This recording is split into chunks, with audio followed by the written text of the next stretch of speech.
เป็นหน่วยงามๆเลยพี่น้องมี Vivo เนาะครบหมดพี่น้อง Samsung ก็มีหลายรุ่นที่ว่าให้เลือกซื้อพี่น้องเพิ่นมีแต่หน่วยงามๆเนาะถ้าจะได้เงินหลายๆมาซื้อรุ่นกล้องแจ้งสเปกกล้องแจ้งก็มีเด้อพี่น้องเด้อรุ่นราคา10 ล้านขึ้นไปแม่นกล้องนี่เอามาเฮ็ดคลิปมาตัดคลิปตัดต่อยังภาพแจ้งเด้อพี่น้อง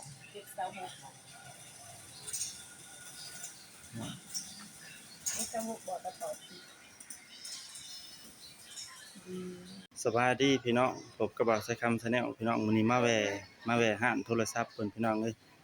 ร้านใหญ่เด้อพี่น้องอยู่ตลาดแก้งกอกเฮาพี่น้องใครสนใจก็มาแวะซื้อนำเพิ่นได้เด้อพี่น้องอันนี้บ่าวไซคัม Channel ก็มาแวะถ่ายคลิปช่อง YouTube ใครที่เห็นนั่นผ่านเข้ามาช่อง YouTube บ่าวไซคัม Channel ก็มาแวะซื้อได้เนาะอยู่ตลาดแก้งกอกพี่น้อง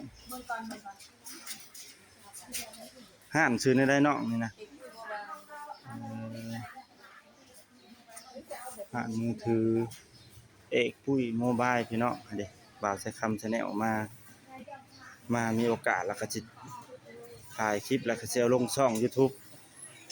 ฝากกดไลค์กดแชร์กดติดตามช่องให้บ่าวนี่เด้อพี่น้องเอ้ยฝากกดไลค์กดแชร์กดติดตามมานี่พี่น้องนี่พี่น้องเจ้เพิ่นก็บริการใจดีพี่น้องเอ้ยโทรศัพท์ก็มีแต่หน่วยงามๆเด้อพี่น้องเด้มีแต่หน่วยงามๆพี่น้องนี่พี่น้องอยู่ตลาดแก้งกอกเฮาเด้อพี่น้องเด้อไผที่ว่าอยากได้โทรศัพท์ก็มาแวะเลือกซื้อนำเพิ่นได้ต่อได้เป็นราคาก็เป็นกันเองพี่น้องมาใช้คำ Channel สิเลาะอัปเดตให้เบิ่งพี่น้องมีแต่หน่วยงามๆพี่น้องเอ้ยเด้ท่านอาจจะแม่นฮะมีตู้เครื่องเสียงเพิ่นให้ถ่ายไปถ่ายเพิ่นนี่พี่น้องมีครบหมดพี่น้องเอ้ย อันนี้ขายทั้งตู้ทั้งเครื่องเสียงพี่น้องห้านเอกโมบายเพิ่นว่าอยู่ตลาดแก้งเกาะเมืองชุมพรแขวงชนเขตครับพี่น้องครบหมดพี่น้องเอ้ยนี่พี่น้องตู้เครื่องเสียงพี่น้องใครที่ว่าจะได้เครื่องเสียงก็มาแวะซื้อได้พี่น้องราคา4 ล้านพี่น้องราคาเท่าไหร่พี่น้องเบิ่งนี่พี่น้องนี่พี่น้องมีตู้เครื่องเสียงขายครบสุดพี่น้องมีไมค์คาราโอเกะห้างใหญ่เด้อพี่น้องเอ้ยห้างใหญ่พี่น้องนี่พี่น้องมีครบหมดห้างมือถือเอกปุ้ยโมบายเด้อพี่น้องเด้อฝากเบิ่งคลิปแล้วก็ฝากกดติดตามให้หน่อยเด้อพี่น้องชื่อช่องก็คือเห็นเลยพี่น้องบ่าวไซคัม Channel พี่น้องเอ้ยฝากกดติดตามฝากกดไลค์กดแชร์กดติดตามให้หน่อยเด้อพี่น้องมีครบหมด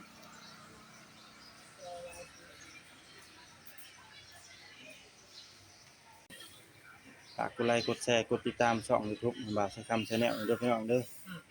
เด้อพี่น้องมีแต่หน่อยงามๆพี่น้องเอ้ยอัปเดตให้เบิ่งมากินเกาะก็มาแวะเลือกซื้อได้ต่อเพิ่นได้ราคาก็คือสิบ่แพงเป็นกันเอง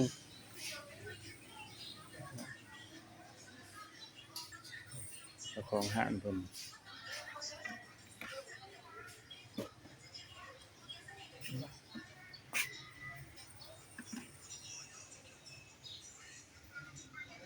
เด็ดเนาะเด็ดเนาะ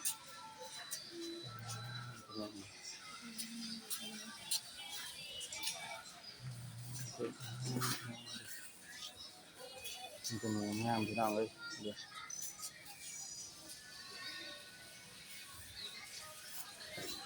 มาแวะเลือกซื้อได้เด้อพี่น้องเด้อ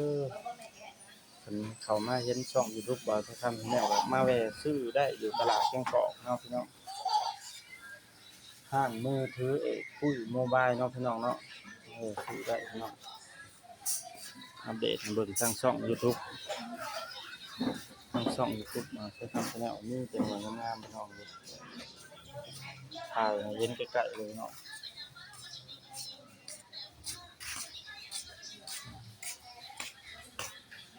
ยังไง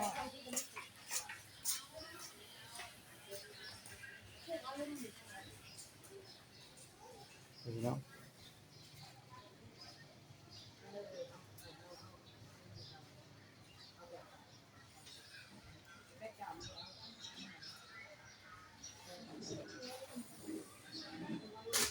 พี่น้อง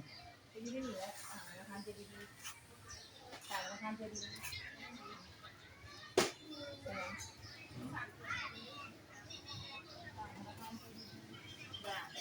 ขอบคุณพี่น้องเลย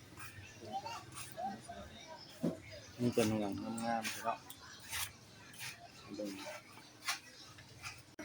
มีครบหมดพี่น้องเลย แบบมันมี2แบบเลยนะ